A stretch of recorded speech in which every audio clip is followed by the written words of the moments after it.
Praise the lord. మీకు వచ్చిన కథ చెప్తాను.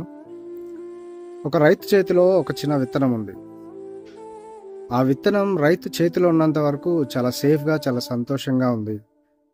అయితే ఒకరోజు రైతు ఆ విత్తనాన్ని తీసుకెళ్ళి భూమిని తవ్వి భూమిలో పాతి పెడతాడు.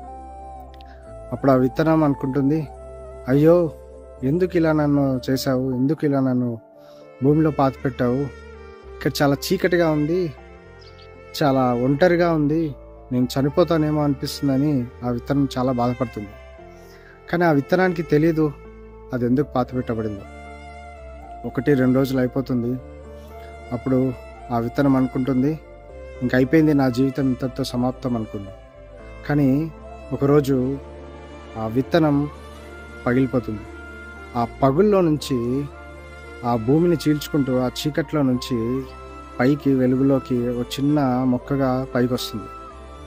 అప్పుడు అనుకుంటుంది ఆ విత్తనం, నేను పాతి పెట్టబడింది చనిపోవడానికి కాదు, తిరిగి ఒక మొక్కగా నేను న్యూ లైఫ్, ఒక కొత్త జీవితాన్ని పొందడం కోసం నేను పాతి పెట్టబడాను అని ఆ విత్తనం అనుకుంటుంది.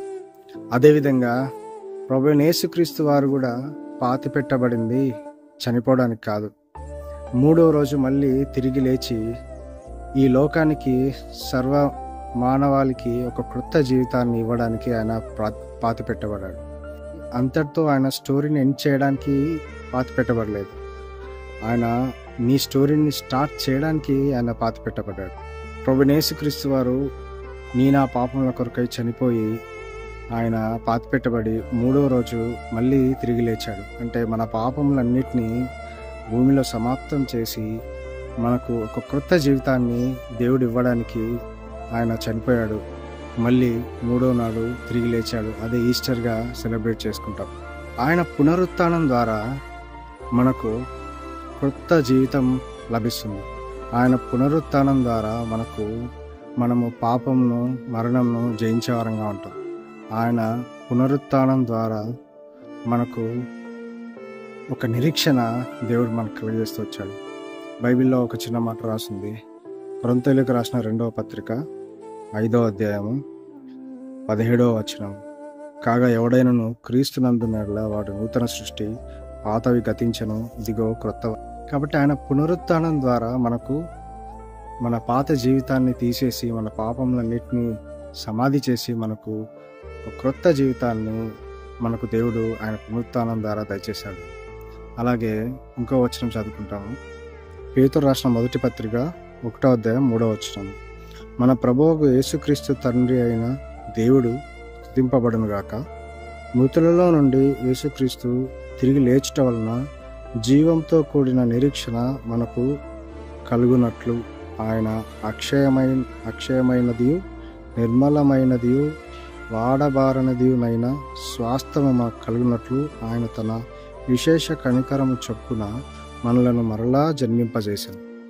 కాబట్టి ఆయన పునరుత్థానం ద్వారా మనకు నిరీక్షణ ఆయన దయచేశాడు. అంటే మనము ఒకరోజు చనిపోయినను ఆయనతో కూడా, ఆయన రాజ్యంలో ఉంటాము, ఆయనతో కూడా ఉంటామనే నిరీక్షణ ఆయన పునరుత్థానం ద్వారా మనకు దొరికింది. కాబట్టి రేపు నువ్వు చర్చ్కి వెళ్తావు, ఈస్టర్ అనే సందర్భంగా వెళ్ళి అక్కడ దేవుణ్ణి ఆరాధించాలి. ఎందుకంటే దేవుడు ఆయన పునరుత్థానం ద్వారా మనకు ఒక క్రొత్త జీవితాన్ని ఇచ్చాడు. మనము పాపం నుండి, మరణం నుండి మనల్ని తప్పించాడు. ఆయన పునరుత్థానం ద్వారా మనకు ఒక నిరీక్షణ ఇచ్చాడని మనము ఆరాధించాలి. కానీ నువ్వు గుడ్ ఫ్రైడేకి వెళ్ళావు, ఆ రోజు కూడా ఆరాధించి ఉంటావు, కానీ నువ్వు ఎలా ఆరాధించావో తెలీదు. పై పెదవులతో మాత్రం ఆరాధించి ఉంటే అది వేస్ట్. కనీసం రేపు ఈస్టర్కైనా సరే నువ్వు నిజంగా హృదయపూర్వకంగా రక్షణ, పాప క్షమాపణ అనే ఒక ఎక్స్పీరియన్స్ నువ్వు అది కలిగి ఉండి అప్పుడు చేస్తేనే నీ ఆరాధన వాల్యుబుల్గా ఉంటుంది. నీకు రక్షణ లేకుండా, పాప క్షమాపణ లేకుండా నువ్వు వెళ్ళి ఆరాధించినట్లయితే, ఆయనకు కృతజ్ఞతాస్తుతులు చెల్లించినట్లయితే అది వ్యర్థమే. ఒక వ్యక్తికి నువ్వు థ్యాంక్స్ చెప్పాలంటే ఆ వ్యక్తి నుండి నువ్వు ఏదైనా ఒక హెల్ప్ పొందింటే మాత్రమే నువ్వు థ్యాంక్స్ చెప్పగలవు.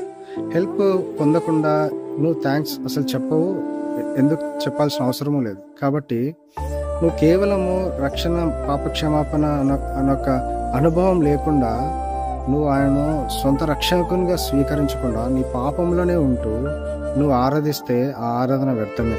కాబట్టి ఒక ఆ వ్యర్థమైన ఆచారంగా కాకుండా నువ్వు నిజంగా నీ హృదయపూర్వకంగా నీ మనసులో రక్షణ పాపక్షమాపణ అన్న అనుభవం కలిగి నువ్వు రేపు వెళ్ళి దేవుని ఆరాధించాలని దేవుడు ఈ చిన్న వాక్యంతో నీకు తెలియజేస్తున్నాడు.